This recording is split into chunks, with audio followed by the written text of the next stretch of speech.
మన తెలుగు సినిమాల్లో కామెడీ అంటే గుర్తుకు వచ్చేది అప్పట్లో అయితే రాజబాబు, ఆ తర్వాత అయితే బ్రహ్మానందం, ఇక అలీ వీరంతా కూడా ఉన్నారనుకోండి.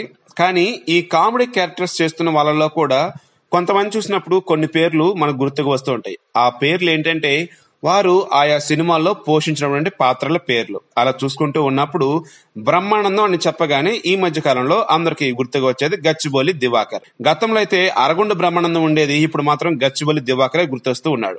ఎందుకంటే ఆ క్యారెక్టర్ అంతగా ఆయన్ని ప్రజలకు దగ్గర చేసింది. ఇప్పుడు ఈ గచ్చిబౌలి టాపిక్ ఎందుకంటారా, అక్కడికే వస్తున్నా. తాజాగా రాజకీయాల్లో తన మాటల ద్వారా ఒకంత ప్రజల చేత హాస్య నటుడిగా కీర్తించబడుతున్నటువంటి ఓ మంత్రి ఈ రోజు చేసినటువంటి ప్రచారంలో భాగంగా ఓ వ్యాఖ్య చేశాడు. మంగళగిరిని గచ్చిబౌలి చేస్తా అని. ఇంతకీ ఆయన ఎవరో మీకు అర్థమయ్యే ఉంటుంది, ఆయన నారా లోకేష్. మరి మంగళగిరిని గచ్చిబౌలి ఏ రకంగా చేస్తాడు ఏంటని కొంతమంది హాస్యంగా మాట్లాడుకుంటూ ఉంటే, మరికొంతమంది మాత్రం ఆయన తండ్రి ఏ రకంగా అయితే హైదరాబాద్ ని డెవలప్ చేశాడో, హైదరాబాద్ చుట్టుపక్కల ఓ కొత్త నవ నిర్మాణం జరిగినటువంటి ఓ గొప్ప నగరం ఏ రకంగా జరిగిందో, వీటన్నిటి వెనుక చంద్రబాబు కృషి ఉంది అన్నది నిజం.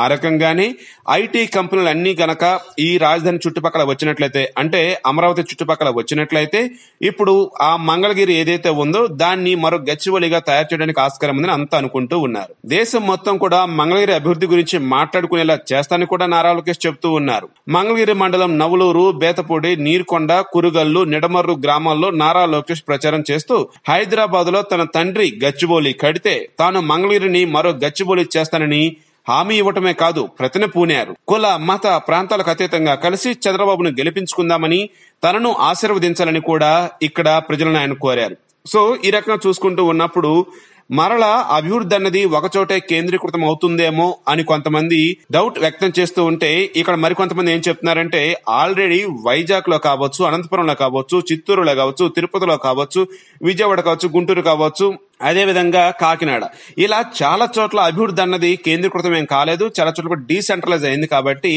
ఆ వేళ చూసుకున్నప్పుడు రాజధాని చుట్టుపక్కల ఉన్నటువంటి భూములు కోట్లు ధరలు పలుకుతున్నాయి. కాబట్టి ఐటీ కంపెనీలు కూడా ఇక్కడ రావడానికి ఎక్కువ ఆస్కారం ఉంటుంది. కాబట్టి సో మంగళగిరిని గచ్చిబౌలి చేస్తారని నారా లోకేష్ చెప్పడం వెనక కామెడీ ఉందని ఎవరన్నా అనుకుంటే అది వారి అమాయకత్వమే.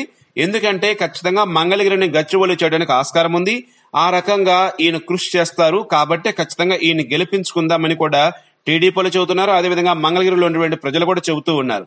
So all the best to Nara Lokesh. At the same time మరో గచ్చిబౌలిని మంగళగిరిలో చూడటానికి మనమంతా సిద్ధంగా ఉందాం.